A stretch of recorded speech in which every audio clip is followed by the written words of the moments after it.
Aujourd'hui, je suis avec mon collègue François Charpentier-Lemieux, avec mes collègues François Charpentier-Lemieux et Fabien Brinjean. Moi, c'est Mohamed Ali Benali, on est conseiller pédagogique au CPU et on va parler aujourd'hui avec vous du multimodal. La formation, donc, est organisée en deux grands moments. Elle s'articule d'abord au niveau des aspects considérations techniques et c'est mon collègue François qui va vous faire une excellente présentation. Après, j'interviendrai moi dans la deuxième heure pour parler des aspects beaucoup plus pédagogiques, comment adapter son enseignement au contexte multimodal, bimodal, comodal. Appelons ça comme on veut, c'est la même chose, c'est avoir des étudiants en classe, d'autres à distance. Et sans plus tarder, je cède la parole à François. Oui, alors bonjour à tous. Merci Mohamed. Euh, donc, je vais débuter avec les aspects, une présentation qui s'adresse davantage aux aspects techniques, pratico-pratiques et tout ce qui concerne l'arrivée en salle, le branchement, comment ça fonctionne, les possibilités qui sont rattachées à l'équipement disponible. Donc, le plan de séance aujourd'hui, les quatre principaux points qu'on va aborder, ça va être premièrement les équipements. Qu'est-ce qui est disponible dans les salles en ce moment? Ensuite, on va voir les possibilités pédagogiques associées à ces équipements-là. Donc, qu'est-ce qui est possible de faire? Il y a beaucoup de choses qui sont possibles. Il y a certaines limites avec les équipements actuels. Il y a certaines façons de contourner ces limites-là, mais qui demandent un petit peu plus de complexité parfois. Donc, on va voir ce qui est possible. Ensuite, on va voir les procédures de démarrage. Donc, c'est la partie qui va être beaucoup plus technique. Pratico-pratique, dans la plupart des salles, comment qu'on se branche, on arrive, qu'est-ce qui est à faire, qu'est-ce qui est à réfléchir et comment qu'on paramètre notre Zoom en conséquence. Et finalement, on va aborder assez rapidement quelques recommandations pédagogiques et je vais vous donner quelques informations sur les procédures de décontamination qui sont prévues en temps de COVID. Ouais. Donc, commençons avec l'équipement. Euh, En somme, pour ce qui est de l'équipement, il y a trois grands scénarios qui sont prévus. Le scénario qu'on peut dire de type 1, qui sont les grandes salles de cours. Ce sont des caméras à très haute définition qui sont installées dans ces salles-là. Des caméras de type PTZ, Pan, Tilt, Zoom. Donc, ce sont des caméras qui peuvent bouger, qui peuvent zoomer avec un zoom très haute définition. Donc, ce sont des caméras qui sont de très haute performance et qui sont, disons, souvent idéales.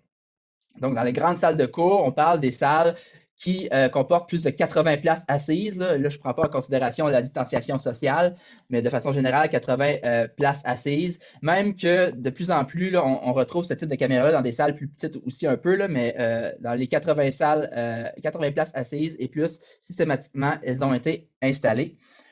Ensuite, on a ce qu'on appelle les scénarios de type 2. Ces caméras-là, ce sont des caméras USB haute définition. C'est encore une très haute définition, sauf que, bien sûr, le niveau de zoom et de définition n'est pas aussi élevé que les premières caméras mentionnées. Et ces caméras-là sont installées dans, somme toute, toutes les classes qui ont plus de 50 étudiants si on outre la distanciation.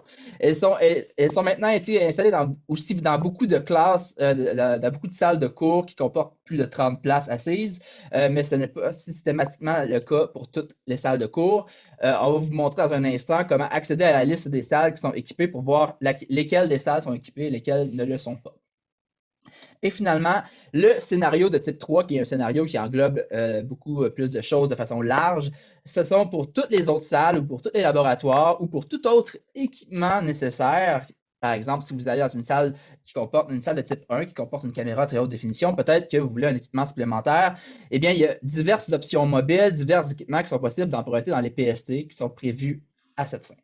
Donc, ce sont les trois grands scénarios qui ont été prévus, en fait, lors de l'été passé en prévision de l'automne et de l'hiver en mode COVID. Voilà. Donc, j'aborde un peu plus en détail les scénarios. Pour le premier, au niveau des grandes salles de cours, bon, plus de 80-85 places assises systématiquement. Les PTZ permettent un suivi automatique et un zoom vraiment puissant. Ça a l'avantage, par exemple, de pouvoir activer le mode automatique et pouvoir après ça se déplacer en salle et la caméra nous suit relativement bien. Bon. Ça a ses limites dans certaines salles, par exemple, dans les très, très grandes salles, les amphithéâtres. La caméra, si elle est très loin, le suivi automatique ne se fait sans zoom. Alors, ce suivi automatique, mais de vous qui est relativement petit en avant, peut-être que dans ce cas-là, vous allez vouloir utiliser d'autres fonctions. par exemple, parmi les fonctions disponibles, on peut activer manuellement l'endroit où ce que ça va cibler. Donc, on peut zoomer vraiment là, de très près. Là, on garde une bonne définition. Et si vous dites, par exemple, que vous restez à l'avant et que vous restez dans un endroit circonscrit, votre circulation est limitée, vous pouvez dès lors paramétrer votre caméra pour qu'elle filme très bien cet endroit-là circonscrit. Donc, les caméras PTZ sont dans des salles de type 1. Dans ces salles-là, on a également toujours un moniteur de contrôle qui permet de contrôler la caméra, mais aussi de switcher, pardonnez-moi l'anglicisme, entre les caméras PTZ, les caméras documents, qui sont aussi souvent dans ces salles-là, et d'autres formats, d'autres sources audio et vidéo. Ça permet aussi de connecter le microphone et de contrôler parfois les haut-parleurs qui sont rattachés à ça. Donc, c'est un moniteur de contrôle vraiment pour contrôler tout l'environnement qui est rattaché à l'équipement. Et finalement, chacune de ces salles-là comporte aussi un microphone, un micro-casque qui est branché directement au moniteur de contrôle, qui est lié avec le moniteur de contrôle. Pour les salles de type 2, ben, c'est très similaire. Cette fois-ci, on a des caméras USB haute définition. La principale différence avec les autres caméras, c'est qu'elles ne permettent pas le zoom et le suivi automatique. Sinon, en plan large, là, elle fait un très, très bon travail au niveau de la définition. Et ces salles-là n'ont pas de tableau de bord, généralement ont moins d'équipement que dans les grandes salles, mais sont toutes équipées, comme les salles précédentes, d'un microphone casque. Puis, finalement, ce qui englobe à peu près tous les autres scénarios possibles ou pour de l'équipement supplémentaire dans les PST, les points de service techniques qui se trouvent à peu près dans tous les pavillons. On peut aller chercher une caméra USB haute définition sur un trépied. Donc, par exemple, si vous avez un petit local de type séminaire et il n'y a pas de caméra dans ce local-là, vous pouvez aller chercher votre caméra, la prendre sur trépied. C'est une procédure qui est très, très simple avec les PST. Ils sont habitués de faire ce genre de choses-là. Ils peuvent même vous aider à aller installer l'équipement. Souvent, ils sont très serviables. C'est un très bon service qu'on a ici à l'université en ce sens. Il y a des microphones USB omnidirectionnels que vous pouvez aller chercher. C'est probablement l'équipement que moi je trouve le plus intéressant en supplément à l'équipement qui est déjà dans les salles. Donc, normalement, dans les salles, il y a seulement un micro-casque, mais le microphone omnidirectionnel peut permettre d'ajouter des activités de plus haute interactivité avec les étudiants. Donc, il permet de capter le son de tout le monde en classe en même temps. Donc, ça peut offrir plus de possibilités. On y revient un petit peu tout à l'heure. Il y a des caméras GoPro, même si jamais vous voulez vous filmer dans un laboratoire à la première personne, c'est quelque chose qui est possible. C'est des équipements qui sont disponibles dans les PST. Et il y a des caméras documents pour si vous voulez faire des gros plans d'opérations techniques ou des gros plans sur des documents, des gros plans sur des circuits électroniques, par exemple, selon votre domaine. C'est possible d'aller en prendre au PST pour les salles qui n'en ont pas déjà, parce que dans la plupart des grandes salles ou des très grandes salles, il y a déjà des caméras documents sur place. Maintenant que je vous ai présenté de façon assez sommaire l'équipement, on va parler un petit peu des possibilités pédagogiques qui sont prévues. Donc, quand on a installé ces équipements-là en salle, on avait en tête les plus grands cas de figure pédagogiques. Bien sûr, ça couvre pas tout. Vous comprenez que les méthodes d'enseignement sont très larges. Il y a plusieurs choses qui sont possibles. Mais on voulait vraiment s'assurer que les principales méthodes pédagogiques soient couvertes. Donc, qu'est-ce qui est possible de faire avec l'équipement disponible en ce moment dans les salles? Et donc, tout d'abord, bien sûr, ça a été pensé pour être une des principales méthodes qui est utilisée, c'est la présentation de diaporamas. On peut faire ça sans aucun problème en format multimodal avec l'équipement disponible. On peut aussi faire de l'écriture au tableau. Donc, dans certaines disciplines, c'est plus pertinent que d'autres de pouvoir écrire au tableau. Particulièrement avec les caméras PTZ, si on met le zoom sur le tableau qu'on écrit, là, les étudiants à la maison vont pouvoir voir très clairement l'écriture de l'enseignant sur le tableau. C'est un tout petit peu plus difficile dans les scénarios 2 avec les caméras USB haute définition, mais tout à fait faisable. Qu'est-ce que j'entends par là? C'est qu'il faut seulement s'assurer d'écrire avec des traits moindrement épais, donc, et d'écrire un peu plus clairement. Mais la résolution est un tout petit peu moins bonne, mais si on prend le temps de bien écrire au tableau, là, les étudiants à distance vont voir très bien. Mais si vous avez le choix, bien sûr, lors de la réservation de vos locaux et vous prévoyez écrire au tableau, nous, on vous recommande de prévoir utiliser une caméra PTZ, comme ça, vous avez le meilleur des mondes.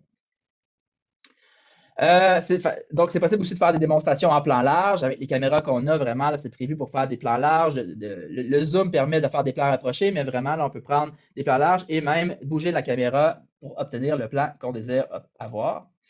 et des démonstrations à plan rapproché. Je vous l'ai mentionné un petit peu tout à l'heure avec des caméras documents.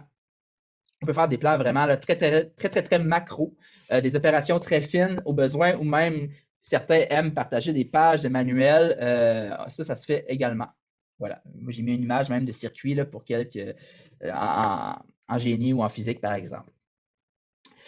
Peu importe le code de figure que vous utilisez, nous, on essaie bien sûr de réfléchir à la chose pour assurer des bonnes pratiques pédagogiques. Et donc, en ce sens, nous, dans tous les cas, on recommande de réfléchir à une certaine interactivité avec vos étudiants qui sont en présence, mais aussi à distance. Et c'est bien sûr la partie qui peut paraître poser le plus de défis en format multimodal. Donc, au niveau de l'interactivité présentielle à distance, bien sûr, il y a des choses qui se font dans le plus simple, il y a des choses qui se font dans le plus complexe. Si on prend le cas de figure le plus simple, par exemple, c'est les périodes de questions-réponses et les questions dirigées aux étudiants. Donc, ça, c'est tout à fait possible avec les micro-casques de l'enseignant. Donc, il faut toujours réfléchir un petit peu à l'équipement que l'enseignant a sous sa disposition. Par défaut, la seule source audio qu'il possède, c'est le micro-casque.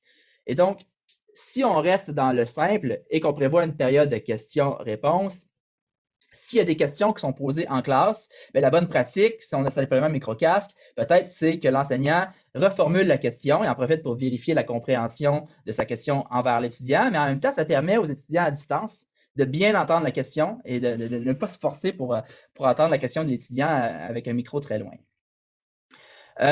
Sinon, il y a aussi possibilité, comme je vous l'ai mentionné, si vous prévoyez beaucoup de périodes d'interactivité, de louer un micro omnidirectionnel, de faire le prêt d'un micro omnidirectionnel dans un PST. Voilà. Donc, le niveau d'interactivité que je catégorise comme simple, c'est vraiment ce qu'on recommande de façon minimale. Donc, vraiment de prévoir des périodes de questions ciblées, de poser des questions spécifiques à vos étudiants. Et en ce sens, il faut aussi donc, non seulement prendre les questions des étudiants qui sont en présence, mais ne pas oublier de gérer les questions des étudiants qui sont à distance, soit par le chat, mais aussi de leur permettre, s'ils le désirent, de pouvoir s'exprimer oralement. Voilà. Donc, c'est sûr que à la base, tout ce que je vous dis là, vous pouvez déjà l'entrevoir, que ça demande une très grande charge cognitive. C'est pourquoi, et Mohamed va faire un petit peu du pouce là-dessus dans sa partie, c'est pourquoi nous on recommande vraiment d'avoir un co-animateur sur place.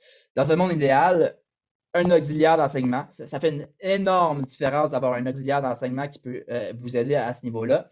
Mais si jamais vous n'avez pas accès à un auxiliaire d'enseignement, c'est une responsabilité que vous pouvez aussi donner à un étudiant. Donc, un étudiant qui se porterait volontaire pour vous aider à gérer, par exemple, les étudiants à distance, les interactivités, le chat. Donc, voilà. Ça, c'est au niveau le plus simple. Bon, vous pouvez voir facilement qu'il y a des niveaux plus complexes de ça et ça devient en multimodal parfois un défi. Par exemple, un niveau de complexité intermédiaire, on peut prévoir des discussions et des échanges simples. À ce moment-là, bien sûr, il nous faut probablement un micro omnidirectionnel, un micro surround installé de façon centrale dans la salle. Mais ça permet, somme toute, d'assez bien capter les échanges entre les étudiants et on peut commencer de façon très intéressante à faire des activités qui sont vraiment plus d'échanges et de réflexion avec les étudiants. Tout à fait, les étudiants qui sont à distance, autant qu'avec les étudiants qui sont en présentiel. Et dans un niveau un peu plus complexe, toujours en ayant en tête le format multimodal, on a les groupes de travail avec échange en direct, donc de diviser la salle, par exemple, en petits groupes de travail. Dans un monde idéal, la meilleure chose à faire, c'est de mixer les étudiants à distance et les étudiants en présentiel. Ça rajoute plus d'interactivité et ça assure aussi une certaine égalité au niveau de la participation, ce qui est quand même une considération importante. Mais on s'entend que c'est quand même d'une complexité technique un peu plus avancée. Donc, c'est aussi possible de faire des groupes avec les étudiants en classe entre eux et les groupes avec les étudiants à distance. Alors, je vais continuer vers la portion vraiment plus technique. Hop. Et on va parler des procédures de démarrage. Donc, qu'est-ce qui se passe lorsqu'on arrive en salle? Quels sont les éléments clés qu'on doit savoir pour se brancher pour que ça fonctionne? Et comment paramétrer le Zoom en conséquence? Alors, les procédures de démarrage pour les salles de type 1 et 2, donc que vous ayez une caméra PTZ haute définition et une caméra USB haute définition, là, une grande partie de la procédure est exactement la même. C'est ce qu'on voulait d'ailleurs, on voulait relativement standardiser le tout pour pas qu'elle soit trop complexe. Euh, donc, dans ces salles-là, en fait, il y a simplement trois fils et il y en a deux plus importants. Il y en a deux qui sont plus importants que le troisième. Le premier, c'est le câble USB. Le câble USB, en fait, ce que ça permet de faire, c'est que ça va vous brancher à la caméra, au microphone, et si vous avez un moniteur de contrôle, ça va aussi vous brancher au moniteur de contrôle. Alors que le fil HDMI, lui, vous branche uniquement au projecteur. Donc, c'est important de comprendre ça parce que si vous branchez uniquement le fil HDMI, votre ordinateur ne sera pas branché à la caméra. Et si vous branchez uniquement le câble USB, ben votre ordinateur ne sera pas branché au projecteur. Donc, il faut vraiment brancher les deux fils. Et dans toutes les salles de cours, il y a un amalgame qui va pendre d'adapteurs selon votre ordinateur. Donc, il n'y a pas à être stressé avec ça, là. Il y a pas mal des adapteurs à toutes les sauces. Du moins, je n'ai pas encore vu la faille. Dans les salles de cours. Et bien sûr, le câble Ethernet qui est en quelque sorte optionnel, mais recommandé, parce que là, on s'attend qu'on est en multimodal. Donc, vous allez non seulement filmer ce qui se passe à l'avant, mais vous allez diffuser à vos étudiants à distance. Donc, on veut s'assurer une plus grande stabilité Internet possible. Et en ce sens, le câble Ethernet, si vous pouvez le brancher, c'est une bonne chose, ça c'est certain. Donc, les trois câbles à brancher dans toutes les salles. Une fois que vous avez branché vos trois câbles, dans toutes les salles, vous allez avoir un micro comme celui-ci. Vous faites simplement que l'allumer. Normalement, il faut ouvrir le petit boîtier. Il y a un bouton On-Off dedans. Et comme je vous l'ai mentionné, en fait, là, le microphone est lié au moniteur de contrôle ou est lié à une boîte synthèse dans le bureau. Dans tous les cas, c'est lié au fil USB. Donc, en branchant le fil USB, automatiquement, là, vous êtes branché à la caméra et aussi au microphone avec le micro-casque sans fil qui est devant vous. Donc, voilà. Une fois que vous avez branché vos fils et que vous avez allumé votre microphone, si vous êtes dans une salle de type 1, vous avez un moniteur de contrôle et vous devez vous assurer de sélectionner la case HDMI pour être branché sur votre ordinateur. Et voilà, pour le branchement, c'est tout simplement ça. Donc, c'est la même procédure pour les salles de type 1 et 2 et il suffit que de brancher les trois fils, d'allumer votre micro et de sélectionner les bonnes sources, soit HDMI, et vous êtes branché à toute fin pratique. Pour le paramétrage Zoom, c'est une autre étape qui est à faire parce qu'il ne suffit pas juste de se brancher pour que ça fonctionne. Le tout va passer vraisemblablement par Zoom, donc il faut s'assurer de paramétrer Zoom dans un second temps. Alors, pour ce qui est de Zoom, j'en suis sûr que la plupart d'entre vous êtes maintenant très familiers avec les fonctions de Zoom. On a eu une année d'expérience intensive. Je vous passe rapidement les choses à ne pas oublier. Donc, une fois que vous allez être branché dans Zoom avec votre câble USB qui vous branche à la caméra et au micro, il faut s'assurer dans Zoom d'aller sélectionner les bonnes sources audio et vidéo. Donc, à côté des icônes muets et vidéo, quand vous cliquez sur les petites flèches vers le haut, il y a un menu déroulant qui s'ouvre pour que vous puissiez sélectionner la source audio et la source vidéo qui correspond. Et comme vous pouvez le voir, Blackmagic Web Presenter, oups, je suis allé un petit peu trop vite. Donc, le Blackmagic Web Presenter, c'est la source à choisir dans 60-70% des cas. Alors, on a travaillé fort pour essayer d'uniformiser les sources audio et vidéo. Malheureusement, à cause de considérations techniques et d'équipement, on n'a pas pu le faire à 100%. Dans tous les cas, ne vous inquiétez pas, ça devrait être assez simple. Parce que normalement, vous avez deux choix lorsque vous branchez votre ordinateur. Vous avez Identique à système, qui correspond au micro et à la caméra de votre ordinateur. Et l'autre choix qu'il devrait y avoir devrait être le choix de la caméra dans la salle pour la caméra et celle du micro dans la salle pour le micro. Alors, il faut juste vous assurer d'aller sélectionner les bonnes sources. Si vous n'êtes pas certain, ben c'est là que l'importance de venir tester le matériel quelques jours avant peut être pertinente. Donc, s'assurer de sélectionner la bonne source audio et vidéo. Et puis, enregistrer la séance pour la rendre disponible. Ça fait partie des bonnes pratiques qu'on recommande pour la rendre disponible à vos étudiants par la suite qui auraient dû manquer la séance ou s'ils ont eu des problèmes techniques, par exemple. Voilà. Donc, Le branchement est fait, le paramétrage zoom est fait, vous êtes prêt à vous lancer. Ish. Donc, vous êtes prêt à vous lancer si vous êtes dans une salle de type 2, tout est prêt. OK? Si vous êtes dans une salle de type 1 avec une caméra PTZ de plus haute, disons, performance, il y a quelques petites opérations à faire pour vous assurer que tout se passe comme vous le voulez. La bonne nouvelle, en fait, c'est que ces opérations-là ce sont des opérations un peu bonies qui vont vous permettre d'obtenir un meilleur résultat. Alors que dans les salles avec une caméra USB, c'est un plan fixe, ben, ces petites opérations supplémentaires-là avec la caméra PTZ vous permettent vraiment d'avoir un plan plus à votre goût, on pourrait dire. Alors, sur le tableau de contrôle, une fois que vous êtes branché, vous avez le bouton Contrôle caméra qui se trouve en bas et à gauche du tableau de bord. Et ça va vous permettre de contrôler la caméra PTZ. Quand vous cliquez sur ce bouton-là, vous en arrivez à un écran comme celui-ci. Et là, vous avez trois grandes fonctions. Des fonctions de suivi automatique, de contrôle manuel et des fonctions favoris. Donc, la fonction suivi automatique, si vous l'activez, simplement, la caméra va dézoomer et va vous suivre. Donc, elle détecte automatiquement vos mouvements et va vous suivre. Elle est fortement intéressante dans les moyennes salles parce que elle vous suit avec un zoom, on va dire, juste correct. Par contre, dans les très grandes salles, parfois la caméra PTZ est tellement loin que en dézoomant et en faisant le suivi automatique, vous êtes assez petit dans l'écran. Alors, dans les très grandes salles, de façon générale, c'est peut-être pas l'option idéale. Mais ça peut quand même être fort intéressant.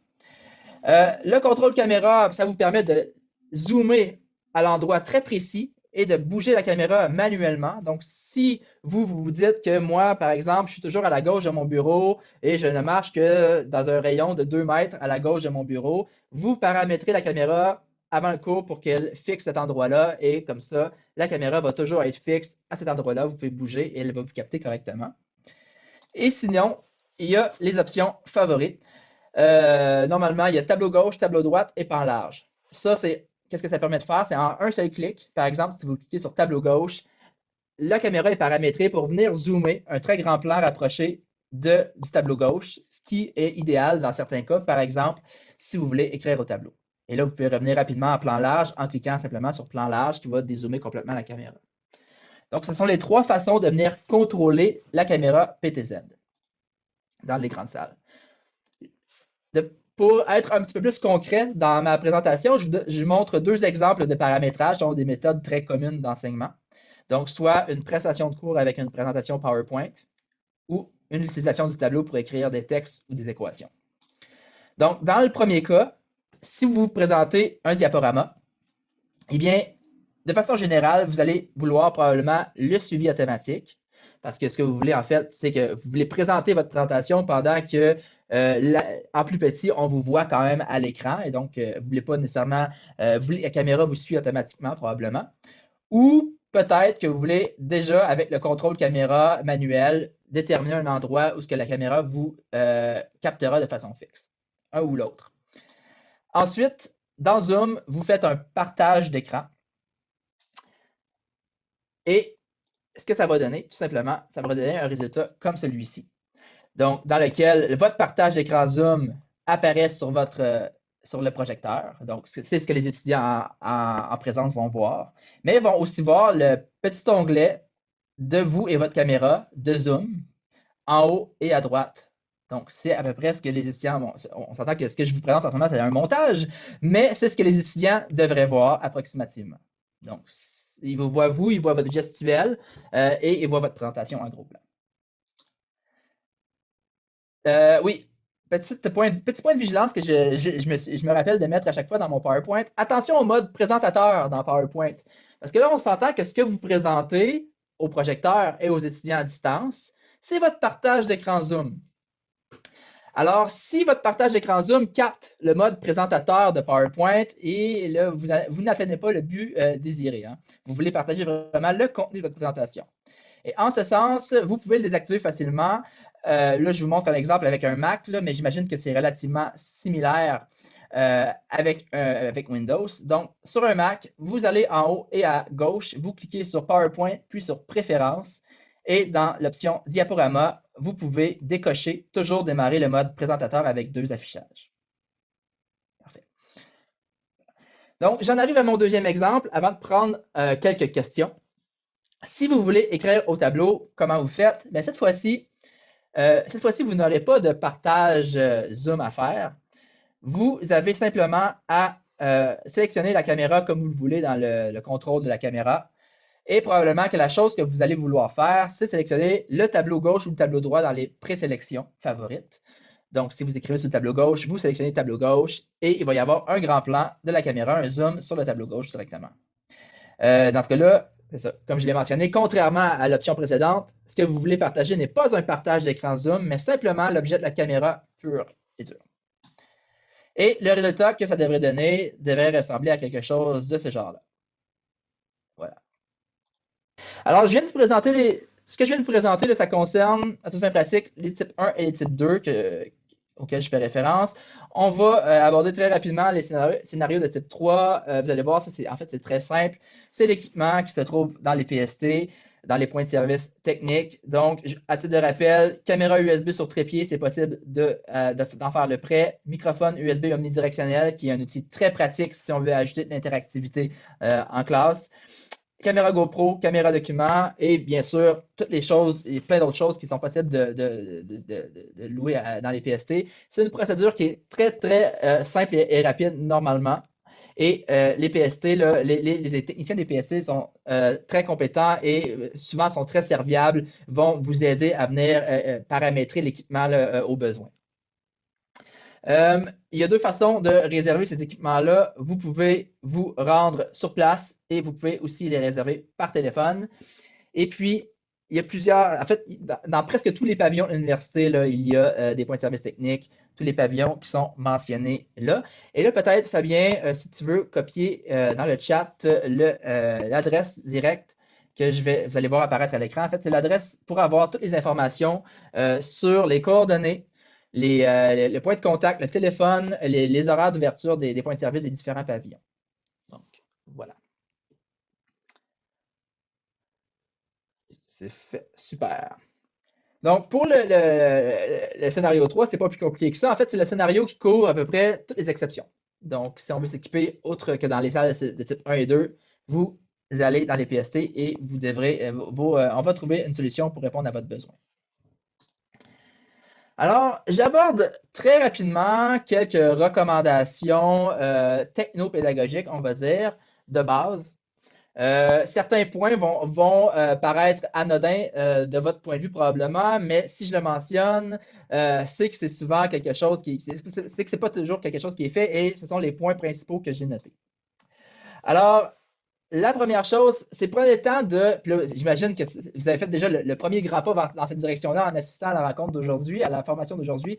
Prenez le temps de bien planifier votre stratégie de captation et de diffusion vidéo selon votre contexte. Comme vous pouvez le voir avec ce que je viens de vous couvrir comme matériel, c'est pas si simple que ça. Surtout la première fois, parce que la plus grosse bouchée, la plus grosse difficulté d'utiliser tous ces équipements-là, en fait, c'est de bien réfléchir à quoi utiliser et comment l'utiliser, comment bien paramétrer le zoom, par exemple. Et donc ça demande quand même un effort de réflexion considérable.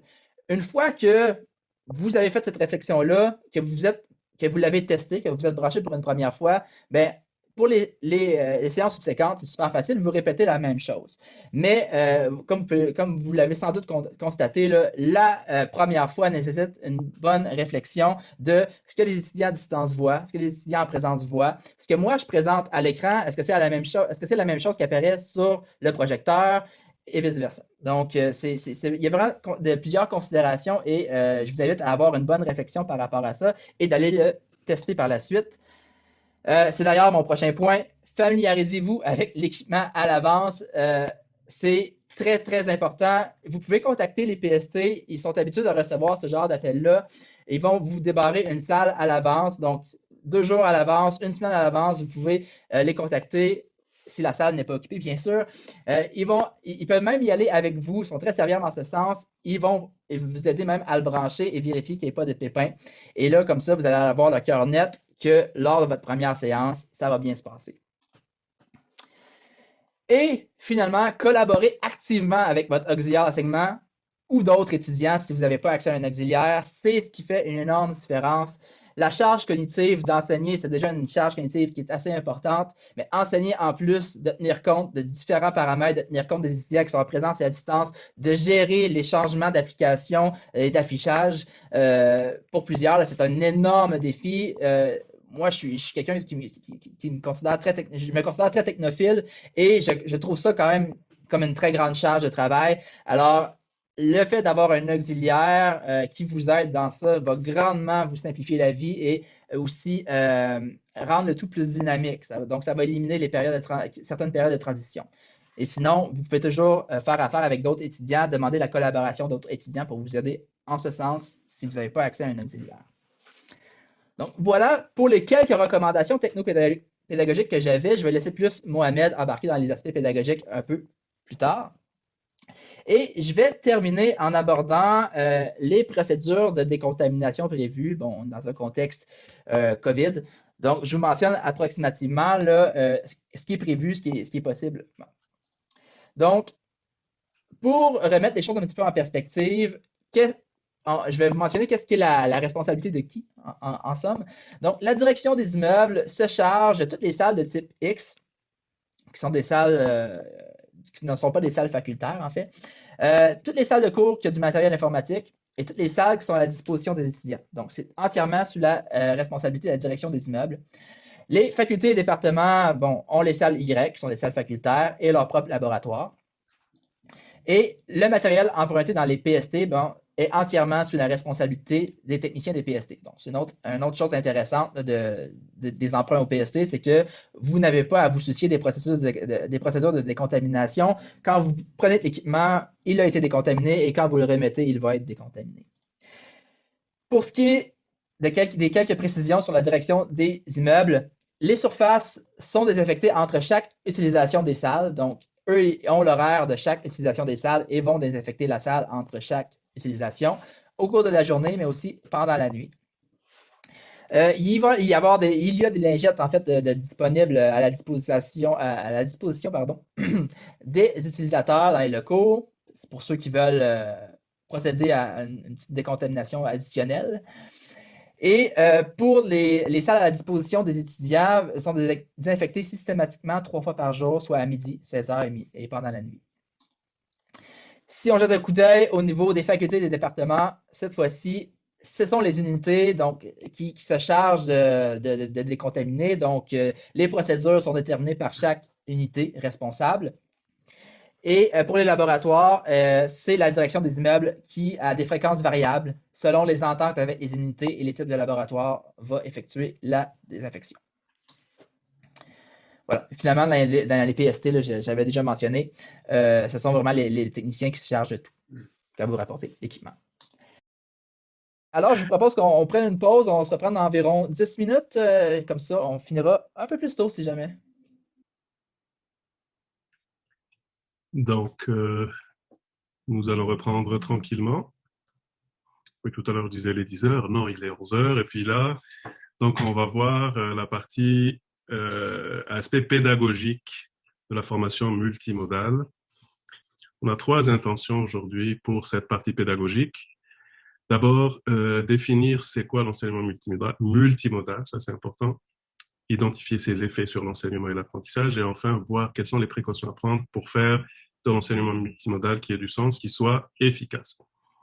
Donc, le plan de cette deuxième partie, il se présente comme suit. Donc, définition, on va voir c'est quoi les déclinaisons qui nous intéressent dans notre cas de l'Université de Montréal, les effets sur la dynamique de la classe. Donc ici, on ne va pas parler d'effets donc de précédentes formations. Les enregistrements sont disponibles sur le site du CPU. On a abordé les effets de la formation à distance. Là, on va aller vraiment un peu plus précisément dans tout ce qui concerne le multimodal, le bimodal. Les conditions d'implantation, on va voir au niveau de la technologie, de la communication, de la pédagogie. Et même si ça n'est pas vraiment, ça ne fait pas partie des conditions d'implantation, on va en parler très rapidement aussi, la réponse aux imprévus, puis on finira avec un récapitulatif de tout ce qu'on aura vu. Et à la fin de chaque section, il y aura une période de questions.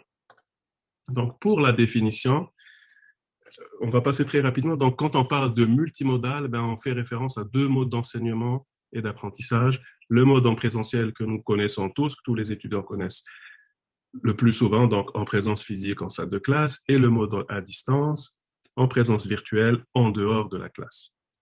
Voilà, ceci étant dit, donc au niveau des déclinaisons, de quoi on parle quand on parle de multimodal? Nous, on parle de deux configurations, de deux possibilités. La première, c'est un ensemble de sites distants. Donc, on a un site principal sur lequel l'enseignant se trouve en présence d'étudiants et on a des sites distants dans lesquels les étudiants se trouvent avec un animateur.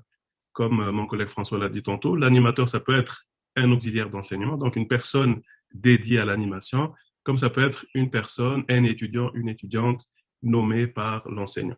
Et ça pourrait être une tâche qui roulerait d'une séance à l'autre. Donc, les étudiants se partageraient cette tâche-là. La deuxième configuration, donc on a un site principal toujours avec un enseignant et des étudiants, puis une constellation de sites distants. Dans ce cas-là, les sites distants, en fait, c'est les connexions individuelles des différents étudiants. Donc, vous avez deux possibilités. Soit des sites qui se connectent entre eux, soit un site principal avec des étudiants connectés à distance. L'exemple du premier cas de figure, on pourrait penser à une classe, un enseignant qui se trouverait dans une classe au campus principal, et puis une autre classe qui se trouverait sur le campus 1000, le campus de Laval. Voilà. Donc maintenant, concernant les effets sur la dynamique de la classe, sur l'enseignement et l'apprentissage, en plus des effets qui ont déjà été discutés de la formation à distance, puisque l'enseignement bimodal, il a une composante à distance. Donc, les plus marquants, les effets les plus marquants, c'était donc au niveau de la différence de la communication, l'engagement et la persévérance et l'autonomie des étudiants. Aujourd'hui, on va aller plus précisément parler donc l'effet au niveau de la communication parce qu'il y a une absence de la communication non verbale à distance. Donc, les étudiants qui sont à distance, les étudiants qui sont en classe, l'enseignant, ils ne voient pas leur non-verbal de façon aussi simple, aussi facile que cela se faisait en classe. Donc, de ce fait, il n'y a pas de communication non-verbale et puis on va perdre cet effet de contextualisation, d'effet tampon dans le décodage des informations. Notre non-verbal va nuancer le message qu'on va envoyer à l'autre. Et ça présente des défis dans la compréhension, dans l'interprétation du message de l'autre, dans les travaux d'équipe aussi. Le deuxième effet, c'est ce que la littérature appelle le syndrome de l'orphelin. Du fait du déséquilibre qui peut survenir dans les interactions entre les étudiants qui sont en classe et ceux qui sont à distance, il peut y avoir une marginalisation. Celle-ci soit vraiment réelle, donc on a tendance à oublier les gens qui sont à distance, ou qu'elle soit perçue, que les étudiants qui sont à distance se sentent marginalisés. Puis ça peut avoir un effet sur donc, le sentiment d'appartenance, l'engagement, la performance des étudiants, l'intérêt des étudiants. Il y a aussi un autre syndrome, on va parler de syndrome pour le bimodal, le multimodal, c'est le syndrome de Hollywood. Qu'est-ce qui se passe? C'est que tout simplement, les caméras et les microphones vont hypertrophier les interventions, les expressions physiques des participants. On parle alors d'un gros plan auditif et visuel. Et ça fait que les étudiants vont être mis sous les feux de la rampe. Donc, pour m'exprimer, je vais apparaître à l'écran. Et ça peut freiner la participation pour certains, voire pour la majorité. Comme exemple, vous voyez que vous avez certainement constaté que vos étudiants n'ouvrent pas leur caméra de façon instinctive. Quand ils se connectent, ils vont pas ouvrir la caméra. Et des fois, même si on les invite à ouvrir les caméras, ils le font pas comme ça de prime abord aussi facilement. Et on va parler aussi de gestion de la classe, puisque l'effet sur la gestion de la classe est important. Justement, du fait du déséquilibre communicationnel, il y a un défi. Donc, j'ai dit, on perd l'aspect de l'effet de contextualisation du non-verbal. Il y a un effet d'appartenance qui n'est plus aussi évident, le désengagement, la perte d'autonomie.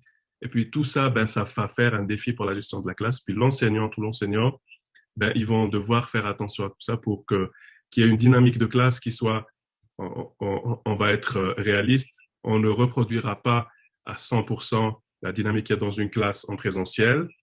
Mais notre objectif, c'est qu'on aspire à s'en rapprocher le plus possible. Et la condition essentielle, c'est vraiment, il faut faire attention à ce que les étudiants qui sont à distance ne deviennent pas minoritaires. On va tout de suite rentrer dans les conditions d'implantation. Donc, s'il y a des conditions à résumer, donc il y a une condition essentielle, c'est que tous les étudiants doivent avoir le même accès à l'enseignant, à la communication et aux ressources, et cela tout le temps que durera le cours. Ça, c'est vraiment un principe directeur. Donc, pour résumer, ne pas oublier les étudiants à distance, penser aux étudiants à distance, inclure les étudiants à distance. Ça, c'est vraiment le défi de l'enseignement multimodal. Allons maintenant voir un peu dans le détail tout cela. Donc, au niveau de la technologie, il y a trois éléments, trois variables vraiment critiques. Il y en a beaucoup plus, mais j'ai retenu les plus pertinentes, vraiment celles qui ont le plus d'effet. D'abord, les habiletés techniques des étudiants, la transparence des outils technologiques et l'accès équitable aux ressources. Pour ce qui est des habiletés techniques, il faut vous assurer que vos étudiants ont un niveau de maîtrise minimal, donc pour interagir, pour communiquer, pour participer aux travaux d'équipe, pour exploiter les ressources qui sont disponibles dans le cours. Ce que vous pouvez faire, ça c'est vraiment des recommandations. Après, c'est à vous de prendre ceux qui correspondent le mieux à votre contexte. Vous pouvez faire un petit sondage, un petit questionnaire pour avoir une idée de leur niveau de maîtrise des technologies que vous comptez utiliser. Vous pouvez aussi prévoir du tutoriel et des guides. Et là, quand on dit prévoir, on ne s'attend pas à ce que vous produisiez des guides ou des tutoriels. Le CPU s'en charge. Puis, on a une pratique qui est récente maintenant, c'est qu'on inclut de plus en plus des sections que vous pouvez copier et coller dans votre plan de cours, dans votre cours Studium. Et c'est des sections qui sont destinées aux étudiants. Donc, ça peut être une procédure détaillée, ça peut être aussi des listes de contrôle. Concernant la transparence des outils, si vous voyez que je tourne la tête, c'est que j'ai le clavardage sur un deuxième écran. Donc, je garde quand même un œil sur le clavardage, même si mes collègues sont là aussi pour faire cette tâche-là. Quand on parle de transparence des outils, si on fait un parallèle avec une salle de classe, avec des murs, une porte en dur dans une université, dans l'université, en fait, la porte, quand on l'ouvre, la porte n'est pas un bloquant pour l'accès à la salle de classe, à l'apprentissage. Dans ce cas-là, la porte est transparente. Elle ne pose pas, ce n'est pas une barrière. De la même façon, les technologies que vous allez utiliser ne devraient pas constituer un agent bloquant pour l'apprentissage, pour l'enseignement. Et de ce fait, c'est important de sensibiliser vos étudiants à la bande passante. Leur connexion Internet doit être suffisante. Et s'ils n'ont pas de connexion Internet suffisante, ils peuvent, là c'est dans le cas des examens, ils peuvent se rendre à l'université, avoir accès à des salles où ils peuvent passer leurs examens dans de bonnes conditions. Donc il faut qu'ils s'assurent que leur connexion Internet est suffisante.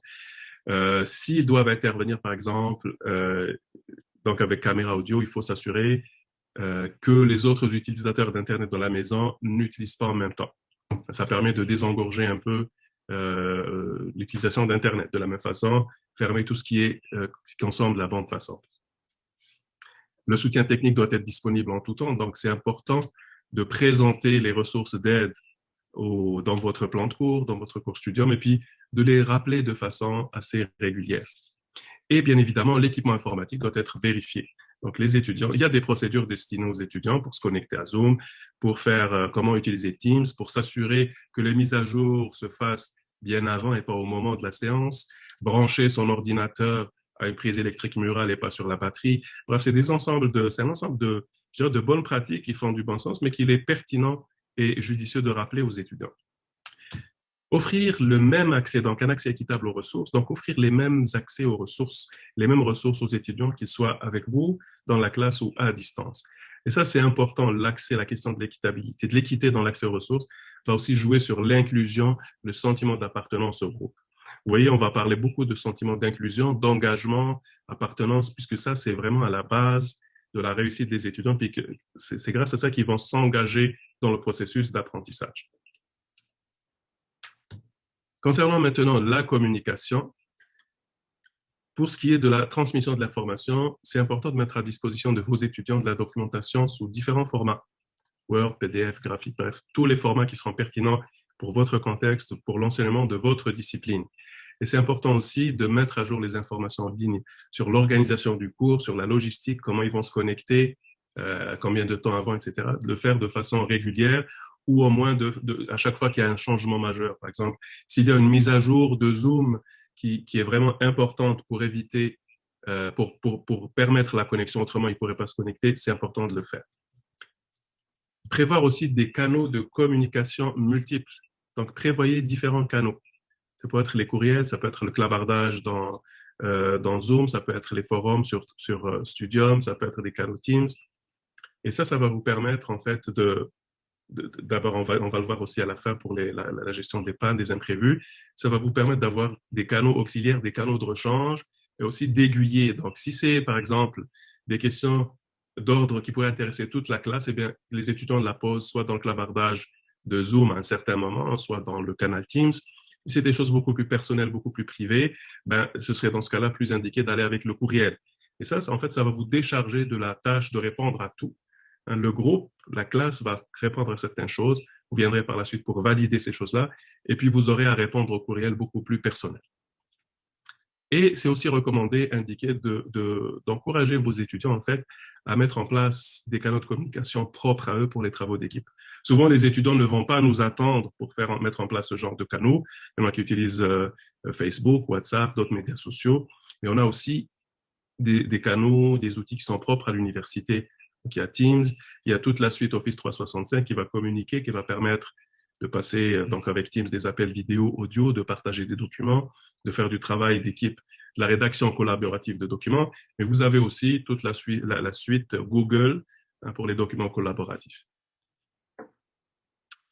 Voilà. C'est important aussi de soutenir la communication non verbale à distance. On a vu tantôt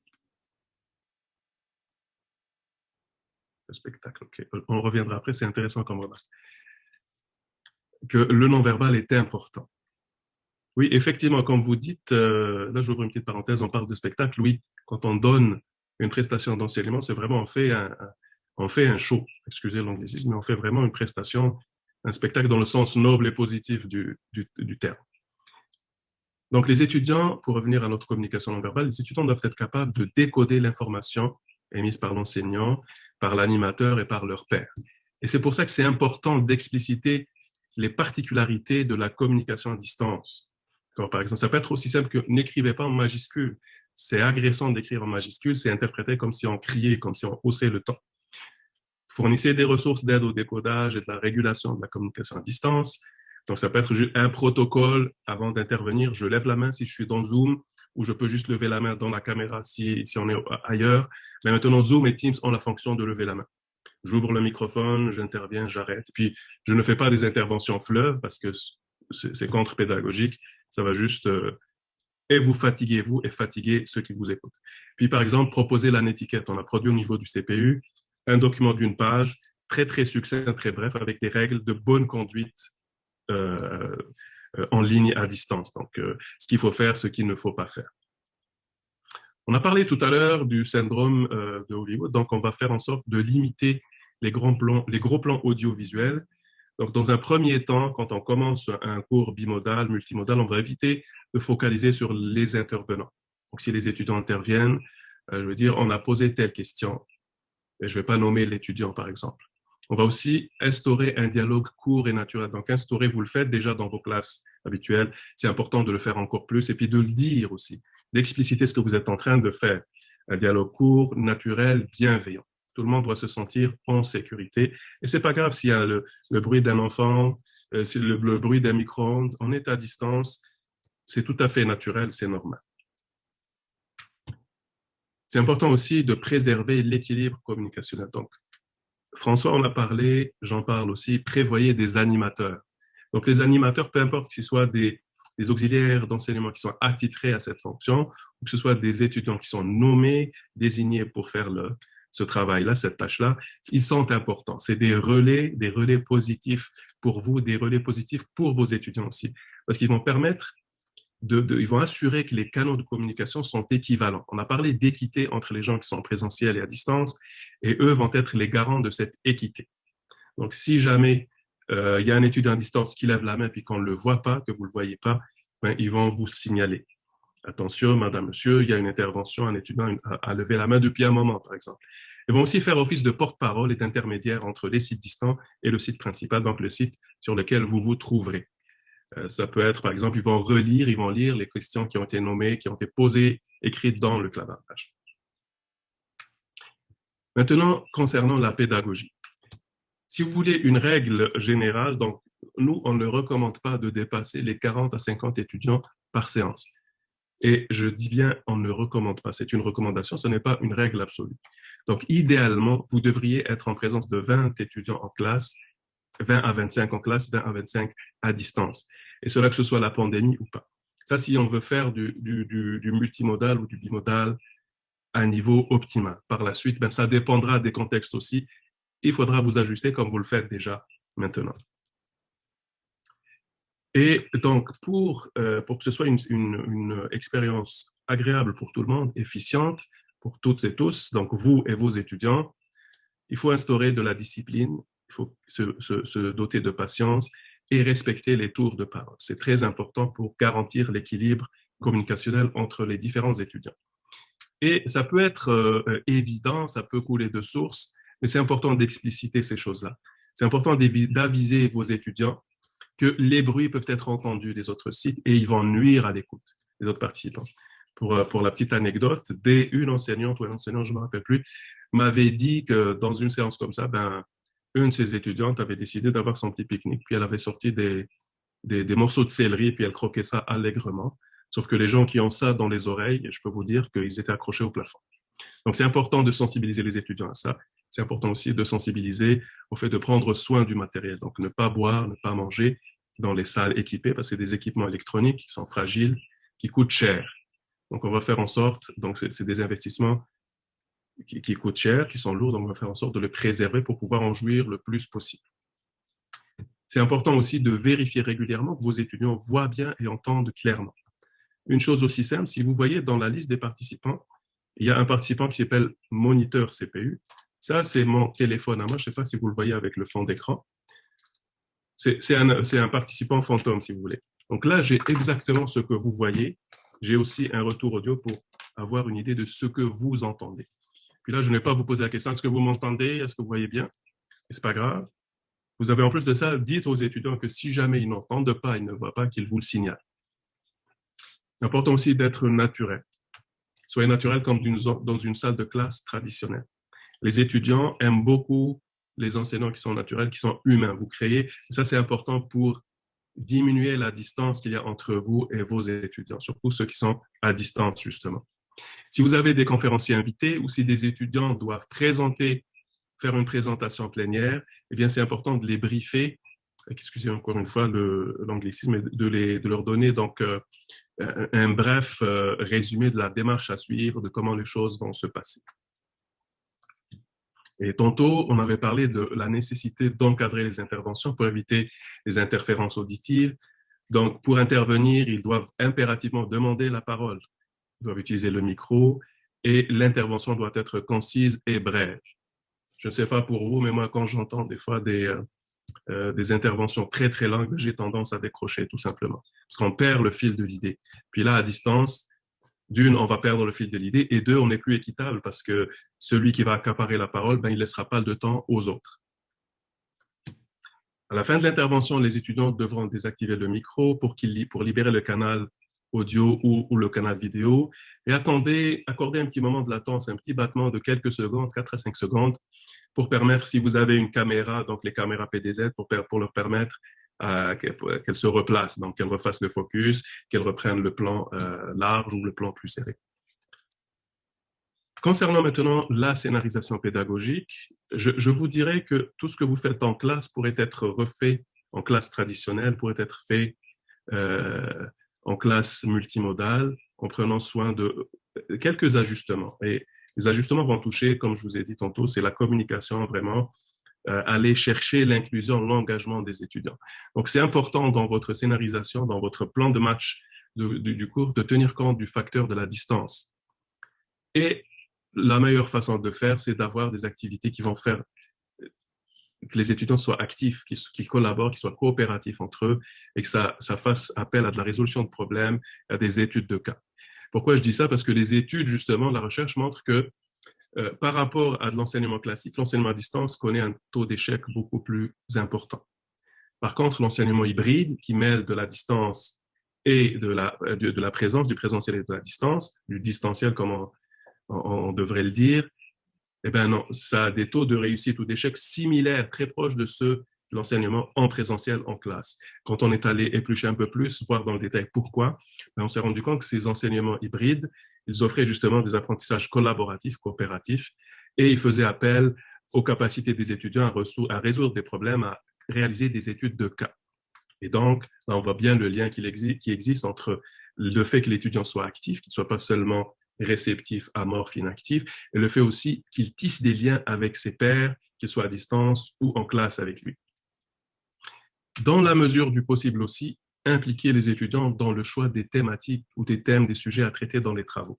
Je dis dans la mesure du possible parce que si vous avez déjà préétabli votre plan de match, votre plan de cours, vos contenus, il sera peut-être pas aussi simple pour vous de modifier. Mais dans la mesure du possible, donnez-leur, consultez-les. Évidemment, vous êtes encore, aux dernières nouvelles, vous êtes encore maître à bord de votre cours.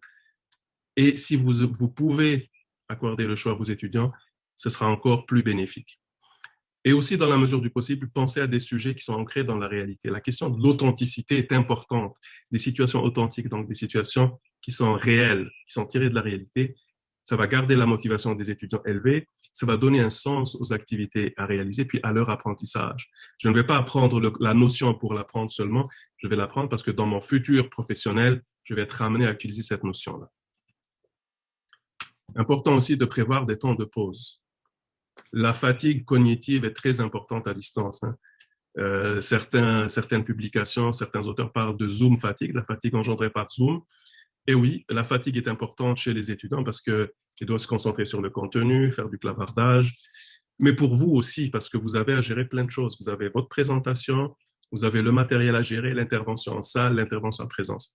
Donc, prévoyez des temps de pause et alternez entre les différentes formules ou différentes stratégies pédagogiques que vous utilisez. Donc, vous pouvez avoir un bloc d'enseignement magistral avec des séquences interactives. Ça peut être aussi simple que demander de faire un sondage. Ensuite, passer dans une activité d'équipe, un travail autonome. Donc, toujours dans la même séance, les étudiants pourraient aller faire des lectures, aller faire un travail sur Studium et revenir après en grand groupe.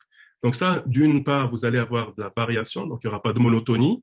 D'autre part, vous aussi, vous allez avoir un moment pour souffler quand ils font du travail d'équipe, quand ils sont en travail autonome. Au fond, on reprend notre souffle, on va à la salle de bain, on boit du thé, du café ou toute autre boisson qui fait du bien. Et on revient après, puis c'est agréable parce que autrement, ça n'est pas, je vous dis, ça n'est pas agréable de parler face à un écran comme ça toute la journée. Concernant maintenant la durée des interactions, et encore une fois, ça c'est un ordre d'idées, un ordre de grandeur. Mais ce qu'on recommande, c'est que les interactions entre sites distants et sites en présence, sites en classe, ne devraient pas dépasser 60 minutes au gros maximum. Idéalement, moi, j'irais même plus bas que ça. Parce que, comme je vous ai dit, il y a de la fatigue, il ne faut pas trop mobiliser trop longtemps les étudiants et vos ressources à vous. Donc, on peut avoir des segments d'intervention, d'interaction à distance et d'autres intercaler d'autres stratégies, d'autres formules pédagogiques. Si maintenant vous êtes dans la configuration du multimodal où vous avez un site principal avec des sites distants où les étudiants se retrouvent. Prenons l'exemple, un site ici, pas chez moi, mais un site sur le campus principal, un site au campus 1000 et un site au campus de Laval. Mais idéalement, je le dis bien idéalement, ce n'est pas une obligation, ce n'est pas prescriptif, c'est vraiment une recommandation. Si vous pouvez, d'une séance à une autre, vous déplacer d'un site à l'autre, donc être présent cette semaine sur le campus principal, la semaine d'après sur celui du 1000, après au campus de Laval, ça va aussi rejoindre l'idée de l'équité, de l'équilibre entre les sites distants et le site principal. Les étudiants qui sont à distance, puis ça s'est démontré en parlant avec des enseignants de l'Université de Montréal, eh bien que le cours se donne au campus principal ou aux différents campus avec pas d'enseignants, ben on voit que l'intérêt des étudiants, du moins je ne me rappelle plus au niveau de la performance, au niveau des résultats, mais en tout cas l'intérêt des étudiants est très variable. Donc important d'alterner votre présence si vous avez des sites, un ensemble de sites distants. Concernant l'autonomie de l'étudiant, l'autonomie est importante en formation à distance. Pourquoi? Parce que vous n'êtes pas là pour rappeler aux étudiants les échéances et puis de dire montrez-moi ce que vous avez fait. Donc l'étudiant doit être autonome, il doit être capable de progresser, de respecter un échéancier. Et vous pouvez les aider en offrant des outils d'encadrement, d'organisation. Ça peut être des guides de lecture, des feuilles de route. Donc, telle semaine, voici ce que vous avez à faire, voici les lectures que vous avez à faire, voici les exercices. Et aussi en fournissant des objectifs clairs, qui soient mesurables, qui soient réalistes et qui soient importants, définis dans le temps. Ça va les renforcer l'idée de l'échéancier, puis de respecter les échéances. Donc, vous allez imposer un rythme de travail dans votre cours. Il y a une culture de cours qui va être, que vous allez implanter avec vos étudiants, puis vous avez rythmé. Chaque semaine, il y a quelque chose à faire. Vous allez voir que, passé la première période d'adaptation, les étudiants vont se conformer, vont adapter ce rythme-là. Pour les animateurs, donc que ce soit des auxiliaires d'enseignement ou pas, ou des étudiants désignés, c'est important de les former, même si c'est une formation de base, aux aspects techniques. Donc, que doit-il faire, que doivent-ils faire, comment ils doivent s'y prendre pour connecter, pour que la salle distante se connecte au site principal. Et aussi une formation pédagogique. Comment se fait l'animation des classes à distance? Quels sont les indicateurs de désengagement, de désintérêt? Comment ils doivent faire la gestion de classe? Que doivent-ils vous signaler si jamais ils observent des choses en classe? On va passer maintenant rapidement à la question des imprévus. On a fait une formation avec ma collègue Hélène Charette, mon collègue aussi Florent Michelot, une formation, un document sur la façon de réagir aux imprévus en situation d'examen. Il y a des ressources très intéressantes aussi pour réagir aux imprévus, même si on n'est pas en situation d'examen. Donc, on vous enverra aussi cette ressource-là. Et maintenant, je vais passer rapidement sur ce qu'on pourrait faire. Donc, si vous avez une panne, mettez pause à votre cours, essayez de régler le problème, appelez au soutien technique, donc les points de service techniques, les TI, technologies de l'information, donc les centres de soutien, sont très réactifs, ils sont performants, ils connaissent leur travail bien comme il faut. Pensez à des activités de substitution à réaliser par vos étudiants. Si jamais vous perdez la connexion, puis là, je vais faire un parallèle avec parallèle historique que je trouve toujours intéressant, ça peut sembler bizarre pour certains, c'est que en ex-RDR, République démocratique allemande, leur parti communiste était organisé en cellules et les cellules étaient conçues de telle sorte à fonctionner même si le régime tombait. Ils pouvaient fonctionner en autarcie. Donc, de la même façon, prévoyez que vos étudiants fonctionnent en autarcie si jamais la connexion tombait. Donc, vous pouvez prévoir ça, une rubrique spécifique. En cas de panne, faites telle chose, faites telle activité, telle lecture, et puis on reviendra par la suite, on reprendra là où on était. Si jamais c'est possible, devancez aussi le temps de votre pause. S'il y a un problème, devancez le temps de la pause, ça vous donnera du temps pour régler le problème. Et si vous vous rappelez, tantôt on avait dit, c'est important de prévoir des communications, des dispositifs de communication auxiliaires, de substitution, bref, de rechange. Utilisez ces dispositifs-là pour informer les étudiants sur la progression de la panne. Si vous avez fait un enregistrement, rendez-les disponibles par la suite. Et dans un cas extrême, si c'est possible, reprenez la séance par la suite.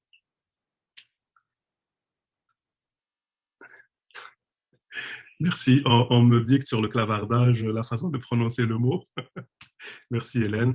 Donc, si on avait à résumer tout ça, une expérience multimodale réussie va reposer d'abord sur la répartition équitable de l'attention que vous accordez à vos étudiants, qu'ils soient à distance ou en présentiel. Deuxièmement, la transparence des outils technologiques. Il ne faut pas que les outils que vous allez utiliser, constituent un handicap, empêchent l'interaction entre vous et vos étudiants. La communication, le nouveau langage, le nouveau code de communication doit être maîtrisé par tout le monde. Le décodage du message en absence du non-verbal doit être maîtrisé par toutes et tous. L'adaptation de vos stratégies, de vos formules pédagogiques en fonction de ce qui est possible technologiquement. Je le répète encore, à l'impossible, nul n'est tenu et on ne vous demande pas de faire table rase de tout ce que vous avez fait jusqu'à date pour repartir à zéro. Absolument pas.